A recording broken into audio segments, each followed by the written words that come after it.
Welcome to the Connor's Corner segment of Ask the Lawyer. Back in the 80s, one of my favorite comedians is our next guest, Yakov Smirnoff. I understand right now you're getting a doctorate, so welcome to Connor's Corner. Thank you so much. Thank you. I have all the answers. You have all the answers. Now, why'd you get a doctorate? What are you looking to do? Are you going to run for president of Ukraine?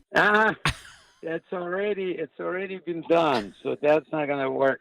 I think that my desire is really to help people understand how to create and sustain laughter in their relationships, romantic relationships. Because in the beginning of the relationship, everybody creates abundance of laughter and intimacy and happiness. And then little by little, that fades away. And that became kind of my quest to try to figure out what creates it to begin with and then what makes it go away. And so that's what my 190-page dissertation was about. It's called Law of Laughter, LOL. And so that's what I defended. And this Saturday, I'm getting my doctorate. The graduation is this Saturday. Congratulations.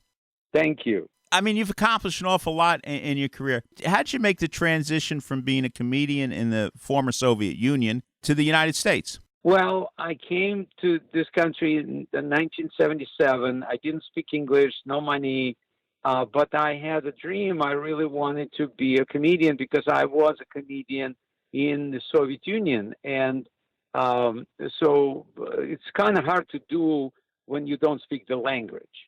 So that was the beginning of how do I figure this out? What do I do? And what I did, I decided to be a bartender because in a bar, you kind of have the same similar audience that you have in the evening in the showroom, only they're facing a different way. You know, they're facing towards the stage. This way, they're facing towards the bar.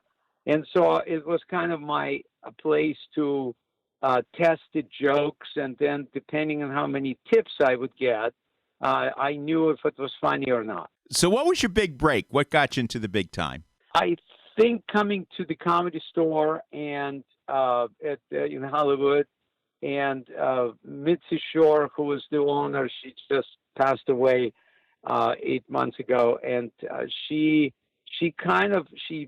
liked what I was doing, even though my English was very bad at that time, but she liked the character or who I was, and she suggested that I stay in Hollywood, and I was living in New York at that time, and I said, well, I have my parents in New York. I have only 10-day window that I need to become a star and then go back to New York and buy a Fifth Avenue apartment for my parents. And she said, it might take a little longer. And and she said, but come back and watch the show, the regular show, not like the amateur show.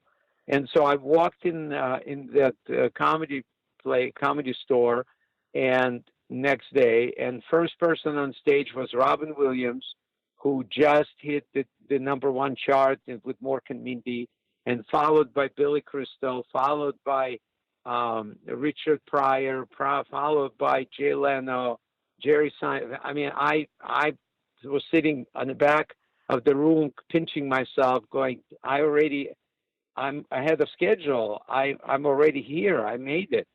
And it was the best thing that happened to me. And after that, I got a movie with Robin Williams, Moscow on the Hudson. And after that, movie with Tom Hanks, Money Pit, and movie with Meryl Streep and Jack Nicholson, Heartburn. And all of a sudden, my career was taking off. The transition. You were a comedian in the Soviet Union. Yes. What's the difference between doing comedy in the Soviet Union and the U.S.? Well, I think there's a story there. Yes. Well, in the Soviet Union, those days, we had a Department of Jokes, which is... Wait. There was a government institution called Department of Jokes? Okay. Ministry of Culture had the Department of Jokes, and they had Department of everything, Department of Music, Department of Poetry, Department of Singing, department of dancing, and there was a department of jokes. So if you wanted to be a professional comedian, you would have to submit your material to Department of Jokes, and they would approve it once a year. And that's what you had to. You had to stay with that script. You could not improvise. If somebody heckles you from the audience, all you can say, "Come back in a year, and I'll censor something for you." How do you make a living? Well, how'd you get paid, and how do you make a living under that system? Well, everybody was getting paid the same. So the government would pay the doctor or a plumber or comedian the same amount of money.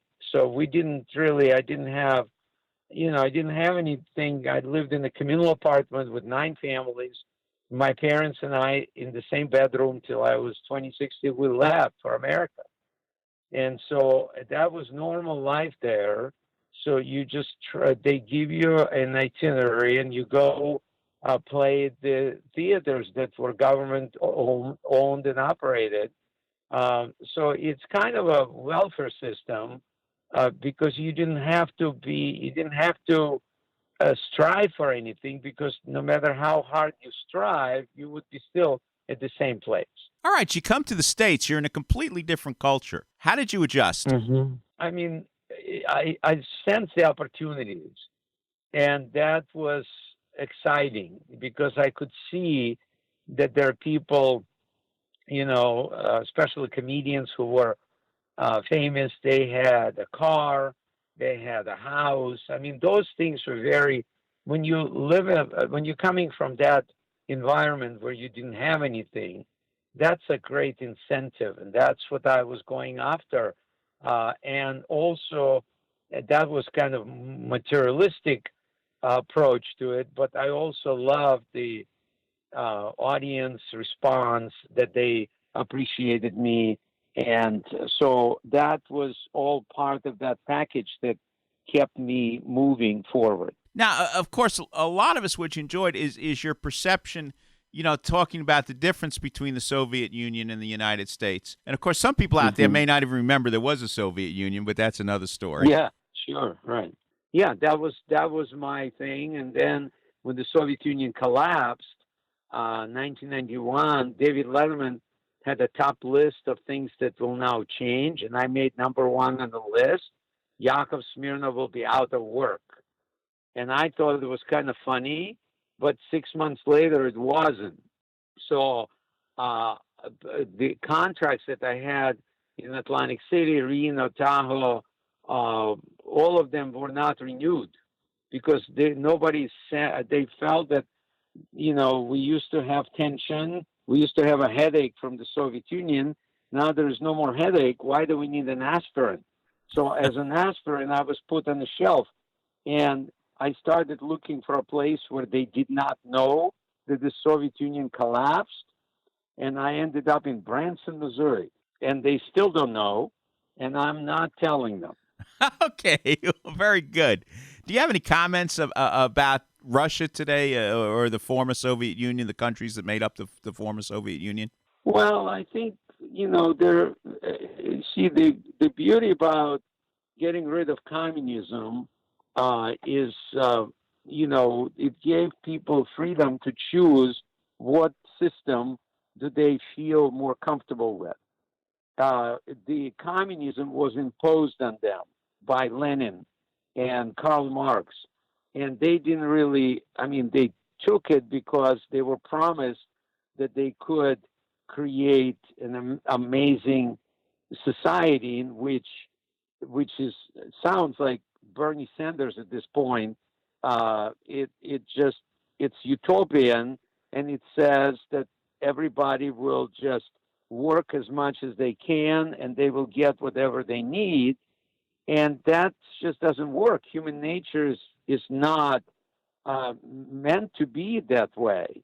There's a hierarchy of things, and people who work harder and have more focus and power, they get more benefits.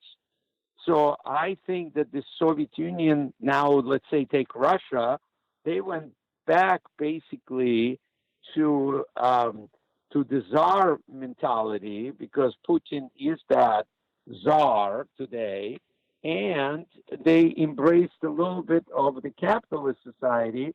So it's kind of, they created their own system, which works for them at this point. Besides getting your doctorate, congratulations on that. What else are you doing? Well, when you write a 190-page dissertation, that keeps you busy. And graduation is this Saturday, and I'm doing shows in my theater in Branson, July 4th through the July 11th. I'm 13 actually.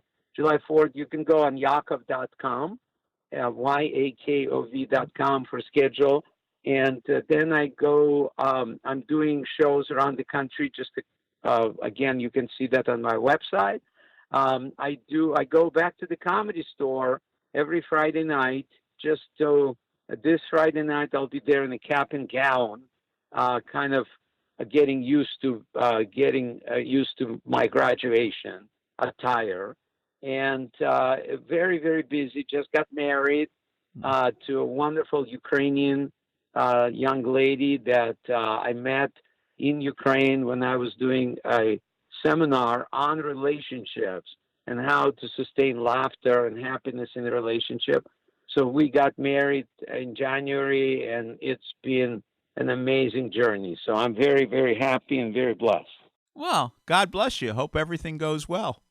Yeah, I'm graduating college. I got married. Maybe I'll get a driver's license.